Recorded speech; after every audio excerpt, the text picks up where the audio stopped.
अध्यक्ष महोदय, क्योंकि मेरा कान खुला हुआ है तो ये डिस्टर्ब हो रहा है मुझे। मैं अभी ये फैन की बात करता हूँ। अध्यक्ष महोदय, ये वक्फ बोर्ड का जो काम है, ये बेसिकली वक्फ प्रॉपर्टी को जो संभालने वाले मुतावली और जो वक्फ प्रॉपर्टी को व्यवस्था करते हैं उसको संचालित करने के लिए ये गवर्नेंस का, सुपरविजन का एक प्रावधान है। किसी भी तरीके से वक्फ बोर्ड वक्फ प्रॉपर्टी को मैनेज नहीं करता है। वक्फ बोर्ड वक्फ प्रॉपर्टी मैनेजमेंट में हस्तक्षेप नहीं करता है। आप साफ साफ सुन लीजिए, अगर इसके पास तर्क नहीं है तो इस तरह यहाँ डिस्टर्ब करके बहस का स्तर को गिराने से कोई फायदा नहीं है सर। ये कोई तरीका नहीं है सर। बोलते जाओ सर, वक्फ बोर्ड का क्रिएट करना एक जो वाकिफ होता है, जो अपना विलिंगली वक्फ क्रिएट करता मैंने है। व्यवस्था दे दी है। आप जब समय हो तो बोले नो, प्लीज बैठिए। ये तरीका ठीक नहीं है आपका। बैठिए आप। नो, बैठिए। माननीय मंत्री जी, सूची है 2013 की प्रॉपर्टी। हाँ है, मैं लाता निकाल बताना सूची मंगा के देते कहते भी है।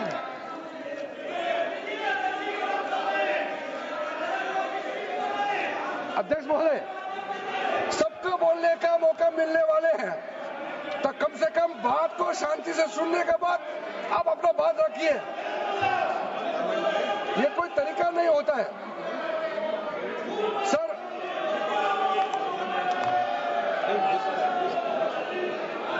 अध्यक्ष महोदय, ये जो उन्होंने गुमराह करने का कोशिश किया गया है, ये मैं कुछ केसेस आपको बताना चाहता हूं सर। आप देखिए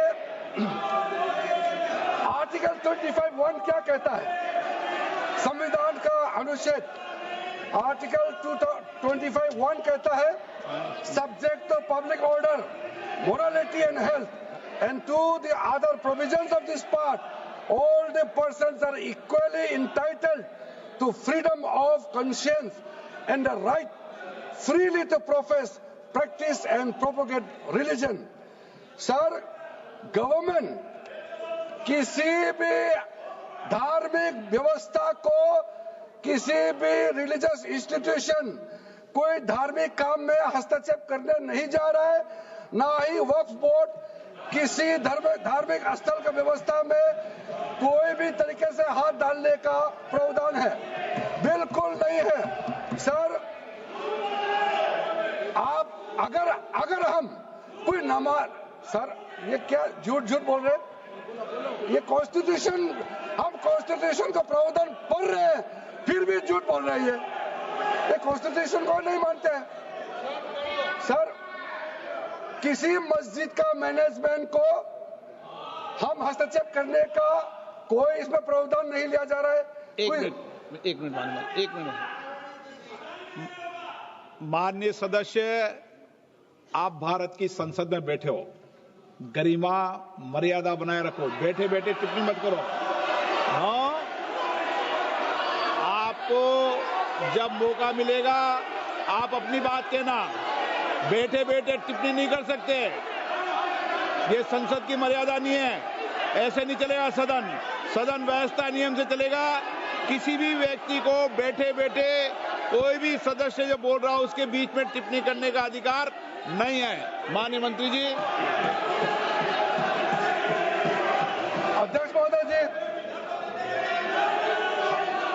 ये वक्फ बोर्ड का जो प्रावधान किसी मस्जिद, किसी मंदिर, किसी धार्मिक स्थल का व्यवस्था का कोई लेना देना नहीं है। ये सिंपली एक प्रॉपर्टी का मैनेजमेंट का विषय है।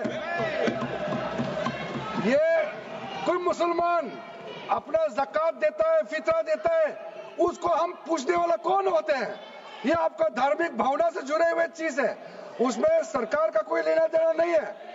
लेकिन ये वक्फ प्रॉपर्टी का मामला है, लेकिन वक्फ प्रॉपर्टी का मैनेजमेंट करता है, मुतवालिज करता है। ये आपको इतना बेसिक ये फर्क जो है अगर समझ में नहीं आते या जानबूझ करके आप नहीं समझना चाहते हैं तो मेरा पास इसका कोई इलाज नहीं है। अध्यक्ष महोदय जी, ये आपके माध्यम से मैं फिर से कहना चाहता हूं कि ये सर क्या ये ऐसा बहस नहीं होता है जी। आप लोग का तर्क रखने का समय में बोलिए, ये बीच में कमेंट पास करने से सर हमारा पॉइंट का फ्लो भी बिगड़ता है और आवाज में ठीक नहीं हो, अब आवाज में ठीक से नहीं जाएगा।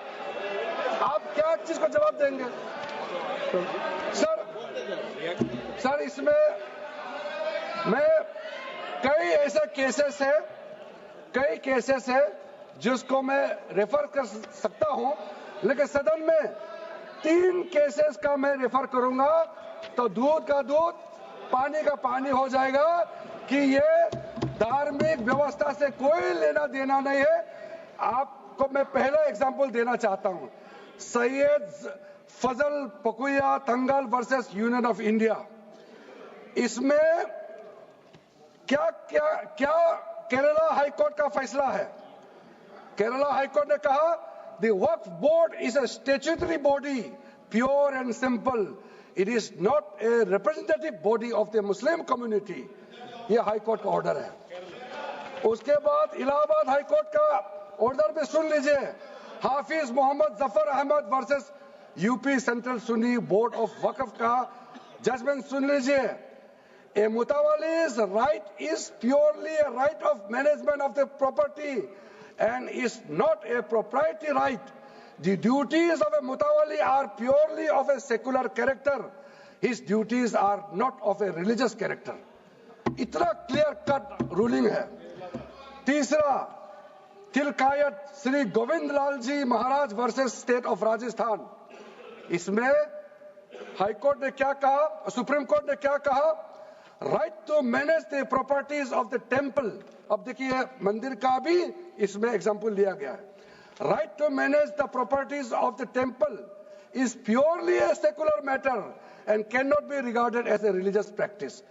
प्रॉपर्टीज ऑफ टेम्पल नहीं, टेम्पल का जो प्रॉपर्टी है। उसी प्रकार से आप बार बार कहना कि मुसलमानों का अधिकार में गैर मुसलमान कैसे आ रहा है, ये तर्क ही नहीं बनता है। आप ये आज से ये बात बोलने के लिए बंद कीजिए। सर 2013 में जो काम किए गए हैं उसमें मैं एक चीज जिक्र करना चाहता हूं। इलेक्शन आने वाला था, बहुत ही कम दिन बच गए थे, इलेक्शन कोड ऑफ कॉन्डक्ट लगने ही वाला था। हम सबको मालूम है अप्रैल और मई में चुनाव हुआ था। 5 मार्च 2014 को उस समय का यूपीए सरकार ने 123 प्राइम प्रॉपर्टीज को जो housing and urban development ministry का तहत आता है उसको आपने दिल्ली वक्फ बोर्ड को ट्रांसफर कर दिया। क्या जरूरत था? कुछ दिन बाकी था चुनाव होने के लिए, आप इंतजार तो करते। आपने सोचा ये करके वोट मिलेंगे, लेकिन आप तो चुनाव तो हार गए, तो फायदा क्या हुआ? ऐसा काम करने से वोट नहीं मिलता है। इसलिए लोग इंटेलिजेंट है, हमारे देश के लोग समझदार है, इसलिए वोट बैंक का राजनीति के बिना हम अच्छे सोच के साथ में आज इस सदन में फिर से आए हैं। कुछ एनोमलीज है इस बिल में, तो इसको बदलना जरूरी था। मैंने एक पहले भी इसका जिक्र किया था कि आपने कहा कोई भी हिंदुस्तानी, कोई भी भारतीय वक्फ क्रिएट कर सकता है। वो 95 में ऐसा नहीं था, आपने 13 में बदलाव किया, उसको हमने फिर से 1995 का प्रावधान को फिर से रिवाइव करते हुए ये हमने जोड़ा है कि वक्फ वही क्रिएट कर सकता है जो मिनिमम 5 साल इस्लाम को प्रैक्टिस करता है। बहुत साफ शब्दों में प्रावधान रखा है। सर, जो वक्फ बोर्ड बने हैं हम उसको बहुत ही सेकुलर इंक्लूसिव बनाना चाहते हैं। आपका पुराना प्रावधान को हटा करके अब हमने कहा है कि वक्फ बोर्ड में शिया भी रहेंगे, सुन्नी भी रहेंगे, बोहरास भी रहेंगे, आगा खानिस भी रहेंगे, मुसलमानों में जो बैकवर्ड है, पिछड़े लोग हैं, वो भी रहेंगे, और साथ साथ में महिला भी रहेंगे और एक्सपर्ट नॉन मुस्लिम भी रहने का प्रावधान रखा गया है। सब स्वागत करना चाहिए, इसको किसी को आपत्ति होने का कोई जरूरत नहीं है। उसके बाद सर मैं थोड़ा सा इसको विस्तार करके बताना चाहता हूं। मेरा ही खुद का एग्जांपल मैं देता हूं। मान लो मैं मुस्लिम नहीं हूं, लेकिन मैं माइनॉरिटी अफेयर्स मिनिस्टर हूं, तो मैं सेंट्रल वक्फ काउंसिल का चेयरमैन होता है। तो मेरे होने के बावजूद उसके बाद टोटल 4 नॉन मुस्लिम हो सकता है वक्फ काउंसिल में मेंबर, और उसमें मैक्सिमम 4 नॉन मुस्लिम के साथ साथ में 2 महिला कंपलसरी है। 2 महिला होना ही चाहिए सर। उसके बाद सर स्टेट अभी आप पूरा वक्फ बोर्ड देख लीजिए, महिला कहाँ है? महिला को दिन रखा ही नहीं है, वो सिर्फ बातें करते हैं। सर 22 सर मैं स्पेसिफिक बताना चाहता हूं। सेंट्रल वक्फ काउंसिल में टोटल 22 मेंबर्स में 4 नॉन मुस्लिम से ज्यादा मेंबर नहीं हो सकते हैं। एक्स ऑफिशियो का पद को मिला करके 3 मेंबर ऑफ पार्लियामेंट होगा। मेंबर ऑफ पार्लियामेंट तो किसी धर्म का हो सकता है। जब इलेक्शन करते हैं तो कोई भी धर्म का मेंबर ऑफ पार्लियामेंट या एमएलए बन सकते हैं। सर 10 मेंबर मुस्लिम कम्युनिटी से होगा, 2 फॉर्मर जजेस होंगे सुप्रीम कोर्ट और हाई कोर्ट के, 1 advocate of national eminence member रहेंगे, 4 persons of national eminence from various field. ये तो कई कमिटियों ने इसको सिफारिश किया है, और एडिशनल सेक्रेटरी या joint secretary to the government of India उसमें रहेंगे। आउट ऑफ 10 मुस्लिम मेंबर्स 2 महिला अनिवार्य है, ये हमने प्रावधान रखा है। और स्टेट बोर्ड में आउट ऑफ 11 मेंबर्स 3 से ज्यादा नॉन मुस्लिम नहीं हो सकता है। एक्स ऑफिशियो को मिलाकर के 1 chairperson, 1 MP, 1 MLA, 4 members from Muslim community, 2 members with professional experience, 1 member of Bar Council and Joint Secretary to the state government dealing with work matters. Out of 4 Muslim members, 2 shall be women. ये हमने रखा है ताकि हमारे बहनों को किसी तरीके से दरकिनार नहीं कर सके। वक्फ एक्ट सर हमने जो नया प्रावधान रखा है उसमें जितना भी जो आर्बिट्रेरी प्रोविजन जो जरूरी नहीं था उसको हमने सामान्य रूप से देश में और जितना कानून है उसको मिलाते हुए मुख्य रूप से ट्रांसपेरेंसी इन वर्क मैनेजमेंट, सर्वे को अपडेट करने के लिए जो पहले इनसफिशिएंट प्रोविजन था, इसमें वक्फ लैंड रिकॉर्ड्स वगैरह में महिलाओं का इनहेरिटेंस राइट, बच्चों का राइट, और साथ साथ में कई हजारों केसेस पेंडिंग है ट्राइब्यूनल और कोर्ट्स में, उसको सेटल करने के लिए जो आज लगभग 10,000 से भी ज्यादा केसेस जो पेंडिंग था और कुछ सालों के अंदर में 13 से 30,000 केसेस पेंडिंग हो चुके हैं, उसको सरलता से सुलह करने के लिए हमने रास्ता खोजा है। एक चीज बार बार आप लोग कहते हैं, हमारे पक्ष के लोग हो या उस साइड के पक्ष के लोग हो या जो सदन से बाहर है, वो एक वक्तव्य देते रहते हैं, मैं उसको सुधारना चाहता हूं। ये कहते हैं कि हमारा देश में लैंड बैंक जो है वक्फ बोर्ड के पास 3rd लार्जेस्ट है। पहला रेलवे, इंडियन रेलवे, फिर इंडियन आर्मी मतलब इंडियन डिफेंस का, और फिर कहता है वक्फ बोर्ड के पास जमीन है। मैं उसको सुधारना चाहता हूं।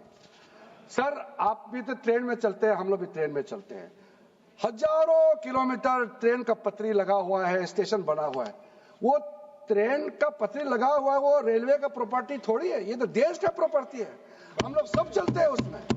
इसको आप कैसे लगा सकते हैं कि रेलवे के पास इतना है, वक्फ बोर्ड के पास इतना है? वो देश का प्रॉपर्टी है।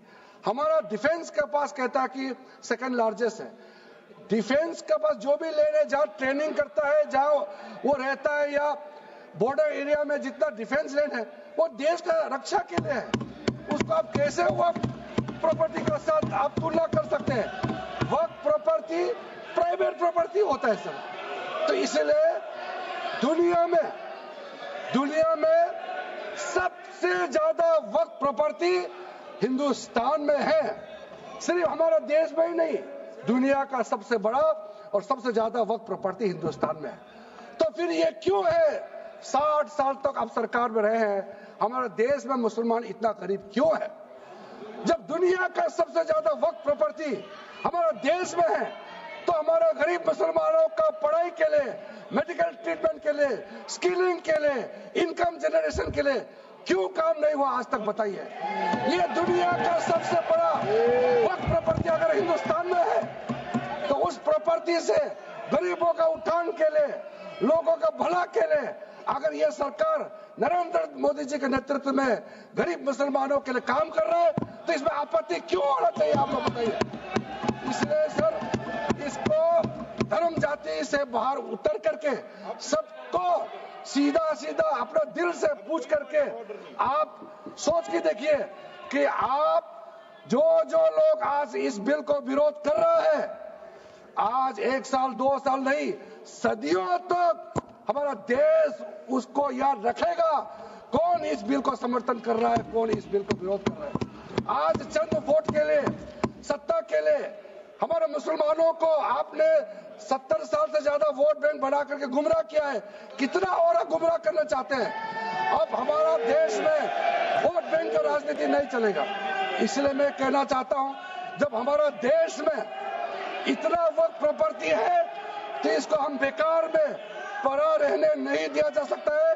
गरीब मुसलमानों के लिए, आम मुसलमानों के लिए इस्तेमाल करना ही पड़ेगा। उसके लिए आज के ये वक्फ संशोधन बिल जरूरत है। अध्यक्ष महोदय जी,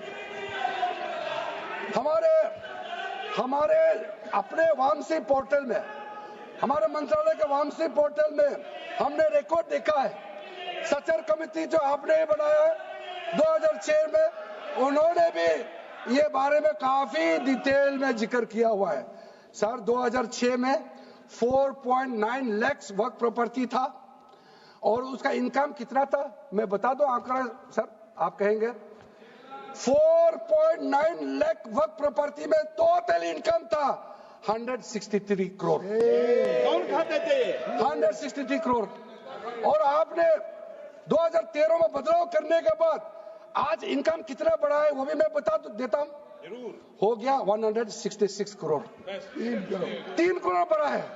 कैसे मंजूर कर सकता है हम लोग इस महान सदन में बैठ करके? अगर इतना 10 सालों के बाद भी दुनिया का सबसे ज्यादा प्रॉपर्टी का टोटल इनकम जनरेशन 3 करोड़ बढ़ता है, तो ये हम कभी मंजूर नहीं कर सकता अध्यक्ष। इसलिए उस समय कहा गया था, मैं अभी का नहीं बता रहा हूं, सचर कमेटी समय में भी कहा गया है कि अगर थोड़ा सा एफिशिएंटली मैनेज करता तो 12,000 करोड़ पर ईयर तो उसी समय जनरेट हो जाना चाहिए था नॉर्मल मार्केट रेट से। और 12,000 करोड़ अगर वो प्रॉपर्टी से रेवेन्यू जनरेशन करता है, कितना लाखों करोड़ों मुसलमानों को फायदा होगा, आप सोच के देखिए। इसलिए सर आप लोग भी, मैं अनुरोध करता हूं कि आप लोग भी वक्फ के बारे में जानना था, हमारा वामसी पोर्टल को क्लिक करके आप लोग देखिए। सर आज वो 4.9 लाख से बढ़ करके टोटल वक्फ प्रॉपर्टी बन गया है 8.72 लाख। हमारा देश में वक्फ प्रॉपर्टी बन गया है। और आप कल्पना कीजिए 8.72 लाख प्रॉपर्टी वक्फ का है, उसको अगर हम सही तरीके से मैनेजमेंट करता तो हमारा मुसलमानों का ही नहीं है, देश का तकदीर बदल जाएगा। इतना प्रॉपर्टी हमारे पास। अब समझिए चीज को। सर मैंने अभी कई राज्यों का दौरा किया अध्यक्ष महोदय, मैंने कई राज्यों का दौरा किया। मैं एक एग्जांपल आपको जरूर देना चाहूंगा।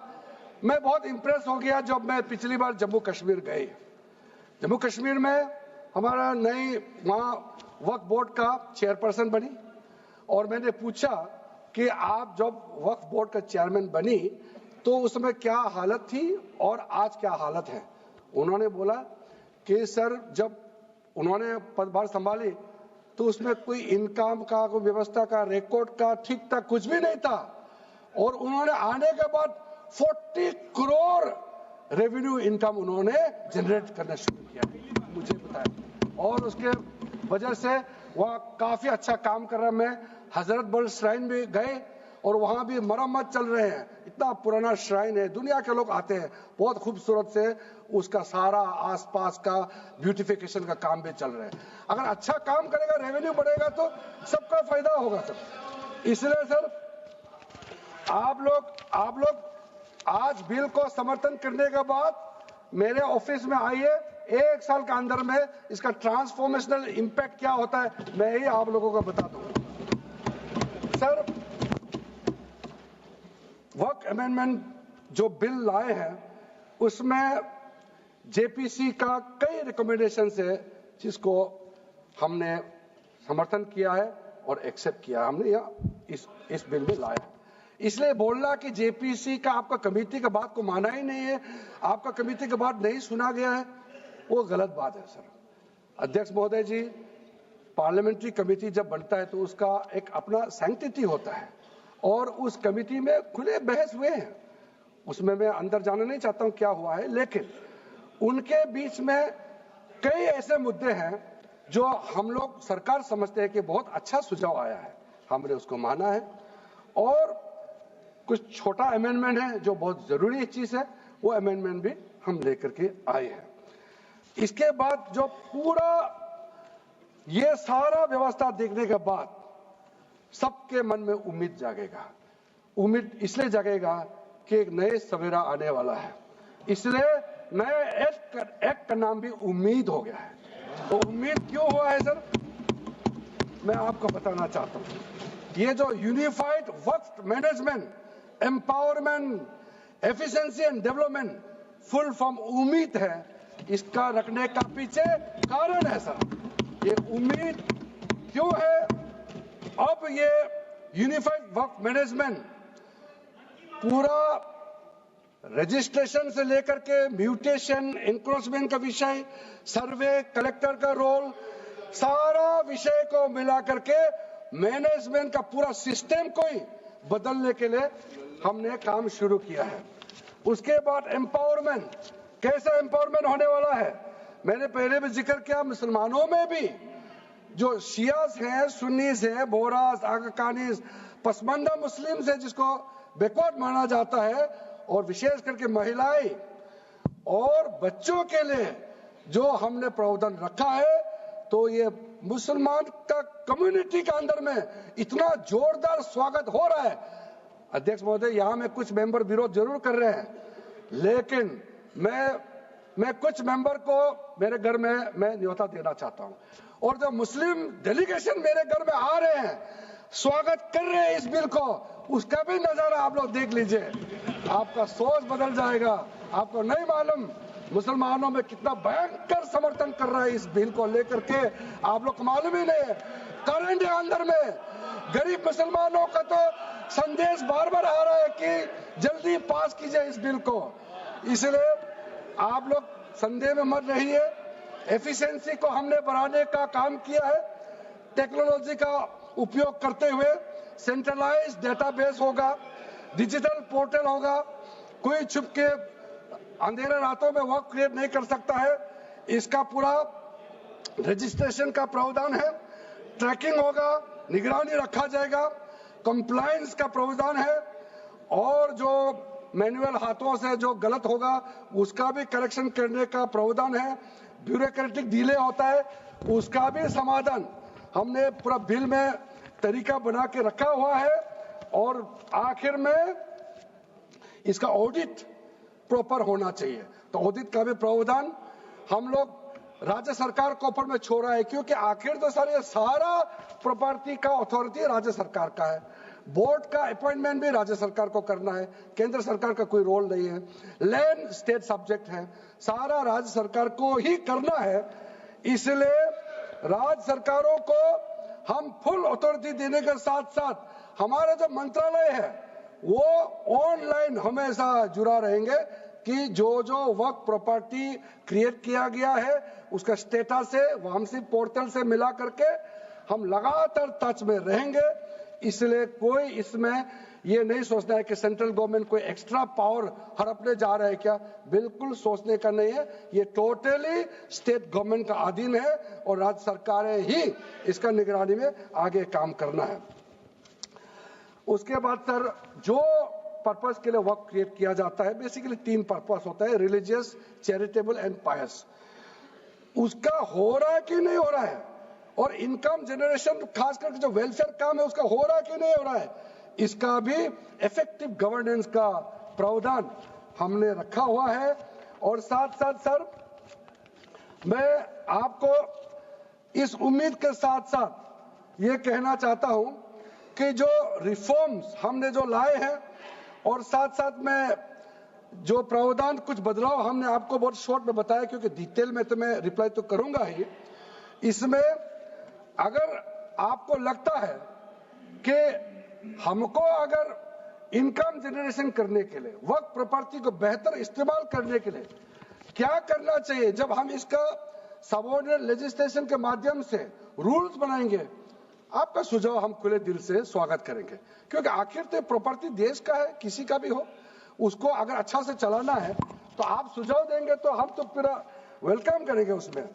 इसलिए आज मैं मेंबरों के साथ साथ जो कई दरगाह है, कई मस्जिद के इमाम है, कई लोग जो मुझे मिले, उन्होंने भी बहुत अच्छा सुझाव दिया है। उसको डिटेल में मैं यहाँ कहना नहीं चाहता हूँ, लेकिन हम रिकॉर्ड में रखा है। कई अच्छे अच्छे सुझाव हमारे पास आए हैं, वो भी हमने नोट करके रखा है। एक इम्पोर्टेंट पॉइंट को मैं अब आपके सामने भी रखना चाहता हूं। ये जो हमने एक डेफिनेशन में जो बदलाव लाया है, इस डेफिनेशन में बदलाव का सबसे बड़ा मतलब ये है कि मुसलमानों में भी जो वक्फ के अंदर में अपना वक्फ प्रॉपर्टी इस वक्फ बोर्ड के प्रावधान से गवर्न करना चाहते हैं, मोस्ट वेलकम है। अगर वो ट्रस्ट के माध्यम से अपना प्रॉपर्टी का अलग तरीके से वक्फ करना वो चलाना चाहता है, मैनेज करना चाहता है, उसके लिए भी छूट दिया गया है। तो इसमें जो आप लोग बार बार कहते हैं कि वक्फ बोर्ड में गैर मुसलमान कैसे आ रहा है, इसका मैं छोटा सा एग्जांपल देना चाहता हूं। अभी हम लोग किसी धर्म, किसी जाति का हिसाब से तो हम एमपी नहीं बने हैं, हम तो ऐसे सिटीजन होकर के एमपी बने हैं। तो अगर मेरा कॉन्स्टिट्यूंसी वाला हमको कहेंगे कि किरण रिजिजू मेरा यहाँ नहीं आ सकता है, हमारा धर्म और तुम्हारा धर्म अलग है, तो कैसे होगा? मैं तो एज एमपी, मेरे पास अथॉरिटी है, मैं जा सकता हूँ। उसी प्रकार से आपका ट्रस्ट है, ट्रस्ट को चलाता है चैरिटी कमिश्नर। तो ट्रस्ट वाला कैसे कहेंगे कि चैरिटी कमिश्नर मेरा जात का ही होना चाहिए? चैरिटी कमिश्नर तो गवर्नेंस को संभालने के लिए है, चलाता तो ट्रस्ट है। उसी प्रकार से आप कैसे कह सकते हैं कि मेरा वक्फ प्रॉपर्टी को देखने के लिए वक्फ बोर्ड में गैर मुसलमान नहीं हो सकता है? आप कैसे कह सकते हैं? ये तर्क को आप थोड़ा गहराई से सोचिए, क्योंकि ये बार बार कहा गया है, मैं नाम नहीं लूंगा, वो बाद में तो बोलेंगे हमारे कुछ लोग हैं कि मुस्लिम का अफेयर्स में नॉन मुस्लिम क्यों आ रहा है। अरे ये धार्मिक व्यवस्था से कोई लेना देना नहीं है, मैं बार बार कह रहा हूं। इसलिए ये प्रॉपर्टी है, वक्फ प्रॉपर्टी है, आप लोग इसको समझिएगा। उसके बाद सर ये जो हमने जो 2013 के बाद कुछ बदलाव जो किए हैं, वक्फ बाय यूजर में कुछ लोग ने शंकाएं व्यक्त किया है, कह रहा कि वक्फ बाय यूजर हटाने के बाद अब सरकार जो है मस्जिदें छीन लेंगे, दरगाह छीन लेंगे, मुसलमानों का प्रॉपर्टी छीन लेंगे, ऐसे बोलते हुए मैंने सुना है। इस तरह का कई जगह में बोला है। मैं इसमें साफ साफ कहना चाहता हूं, हम लोग सब हर किसी ना किसी राज्य से आते हैं। We all belong to each and every part of our country. We are together. We may belong to different states and union territories, we are all Indian. ये अथॉरिटी राज्य सरकार को हमने कैसे दिया? जो प्रॉपर्टी वक्त में यूजर को हम लोगों ने हटाने के बाद ये प्रावधान सुरक्षित किया है, ऑथोराइज किया स्टेट गवर्नमेंट को कि जो प्रॉपर्टी रजिस्टर्ड हो चुके हैं, जब नमाज पढ़ते हैं, रजिस्टर्ड है, डॉक्यूमेंट है, उस पे कोई हस्तक्षेप नहीं होगा। ये कानून प्रोस्पेक्टिव है, रेट्रोस्पेक्टिव नहीं है। ये आप लोग बहुत क्लियर से सुन लीजिए, ये किसी का जमीन छीनने का कानून नहीं है। ये किसी का राइट, किसी का हनन करके उसका प्रॉपर्टी को हड़पने का नहीं है। राज्य सरकारों को अधिकार दिया गया है कि जो ऑलरेडी रजिस्टर्ड है उसका तो कोई डिस्प्यूट नहीं है, लेकिन जो डिस्प्यूटेड है, जो कोर्ट में पेंडिंग है, उसको हम यह कानून बना के कैसे हटा सकते हैं? कोर्ट का पावर को तो हम ले नहीं सकते सर। इसलिए यहां बार बार ये लोग माइक बजा बजा करके झूठ 100 बार भी बोलो, कुछ होने वाला नहीं है। सिटीजनशिप अमेंडमेंट बिल जब लाया गया था, वही लोग हैं जिन्होंने कहा था कि सिटीजनशिप अमेंडमेंट बिल पास होकर एक्ट बन जाएगा तो मुसलमानों का हक छिन जाएगा, उनका नागरिकता खत्म हो जाएगा। आज सीए लागू हो गया, बताइए किसी मुसलमान का अधिकार छीना है? किसी मुसलमान का नागरिकता छीना है? बताइए, क्या आप माफी मांगेंगे?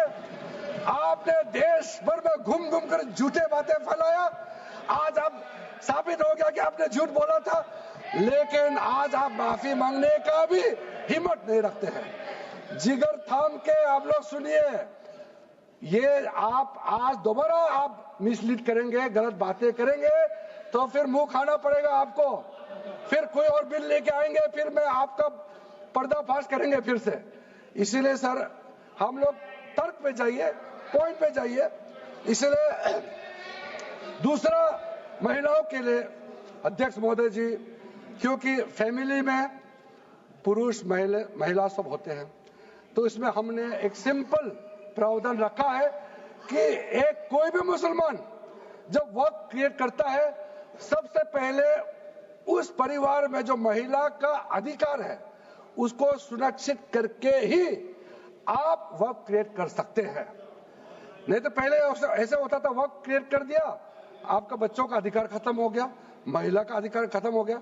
आप वर्क उसी प्रॉपर्टी को क्रिएट कर सकते हैं जो आपका हकदार है, जो आपका 100% हिस्सा है, उसी को ही आप वर्क क्रिएट कर सकता है। बच्चों का और महिला का अधिकार नहीं छीन सकता है। ये बहुत बड़ा रिफॉर्म है। मुसलमानों में अगर वो चाहते हैं कि महिला आगे ना बढ़े तो ये लोग इसको विरोध करेंगे ही, लेकिन जो थोड़ा प्रोग्रेसिव सोचने वाले, जो थोड़ा बारीकी से अगर सोचेंगे तो कितना गलत बात है कि समाज में महिलाओं को दबाने का काम करते हैं और यहाँ जोर जोर से बोलते हैं। अध्यक्ष महोदय जी, सारा मैनेजमेंट जो सरकार का जमीन या प्राइवेट का जो जमीन है, इसका कलेक्टर को इन्होंने कमेटी के माध्यम से सुझाव किया है कि हर चीज कलेक्टर को क्यों ऑथोराइज किया गया है। तो कमेटी के बात को माना है कि कलेक्टर से ऊपर कोई भी अधिकारी, कलेक्टर से ऊपर जो अधिकारी है वो देखेंगे सरकारी जमीन और कोई डिस्प्यूट है वक्फ बोर्ड के साथ या किसी मुतावली के साथ डिस्प्यूट है, उसका जांच कलेक्टर के ऊपर अधिकारी करेंगे। ये कमेटी ने सुझाव दिया था और उसी को मान करके आज इस सदन में पेश किया जा रहा है। एक महत्वपूर्ण सुझाव हम लेके आ रहे हैं, अमेंडमेंट लेके आ रहे हैं, इसमें मैं मानता हूं कोई विरोध नहीं करेगा। ये इसमें शुरू में छूट गया था, मैं सर खुले दिल से आपको कहना चाहता हूं, लेकिन बहुत सोच समझ के साथ ये प्रावधान अमेंडमेंट हम लेके आ रहे हैं कि जब आप वर्क प्रॉपर्टी क्रिएट करेंगे तो ऐसा नहीं होना चाहिए कि आप ट्राइबल एरिया में जाकर के आदिवासी का जमीन को आप वर्क क्रिएट कर दें, ये नहीं होना चाहिए। इसलिए हमारा देश के आदिवासियों का संरक्षण को ध्यान में रखते हुए शेड्यूल 5 और शेड्यूल 6 में आप वर्क प्रॉपर्टी क्रिएट नहीं कर सकते हैं। ये एक महत्वपूर्ण अमेंडमेंट लेकर आया है। डिटेल में अब आगे अध्यक्ष महोदय आपको मैं बताऊंगा वक्फ ट्राइब्यूनल के बारे में सर मैं संक्षेप में, अभी फ्लोर खुलने वाले हैं, मैं आपके हाथ फ्लोर छोड़ने वाले हैं, तो मेरा जो वाइंड अप को आप ध्यान से सुन लीजिए। जो ट्राइब्यूनल है, ट्राइब्यूनल में 2 मेंबर का हमने प्रस्ताव रखा था, तो कमेटी ने कहा कि 2 मेंबर ठीक नहीं है, इसमें 3 मेंबर होना चाहिए। ये प्रस्ताव भी मंजूर किया गया है। तो वक्फ ट्राइब्यूनल में 3 मेंबर होगा फिक्स टेन्योर का साथ, और उसमें आज टोटल लिटिगेंट्स 14,417 केसेस है। आप सोच के देखिए, तो ट्राइब्यूनल में जल्दी जल्दी केस डिस्पोज हो, 3 मेंबर्स का ट्राइब्यूनल बनाया गया है। उसके बाद में उसका टेन्योर को फिक्स किया गया है। उसके बाद में जो एक बहुत स्ट्रिंजेंट प्रोविजन था, पहले ऑटोमेटिक अपील करने का राइट नहीं था, स्पेशल रिव्यू पिटीशन ही कर सकते थे ट्राइब्यूनल के ऑर्डर के बाद। तो आज हमने एक अच्छा सोच के साथ खुला मन से ये कहा है कि अब अगर आप वक्फ बोर्ड का निर्णय से खुश नहीं है, वक्फ ट्राइब्यूनल का निर्णय से खुश नहीं है, तो आप अदालत जा सकते हैं। ये रास्ता भी हमने खोल दिया है।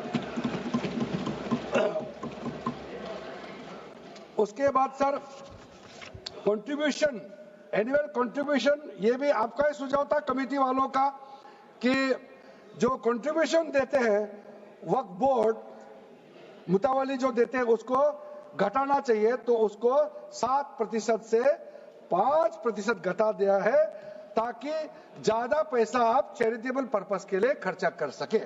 तो अच्छा, जो प्रॉपर्टी मैनेज करता है वो तो सरकार को शाबाशी देंगे। उसके बाद एक बहुत ही महत्वपूर्ण प्रावधान है जो हमको रखना पड़ा, आपने लॉ ऑफ लिमिटेशन को इस वक्फ बोर्ड का प्रावधान से हटा दिया था, इसको हमने लगाया है।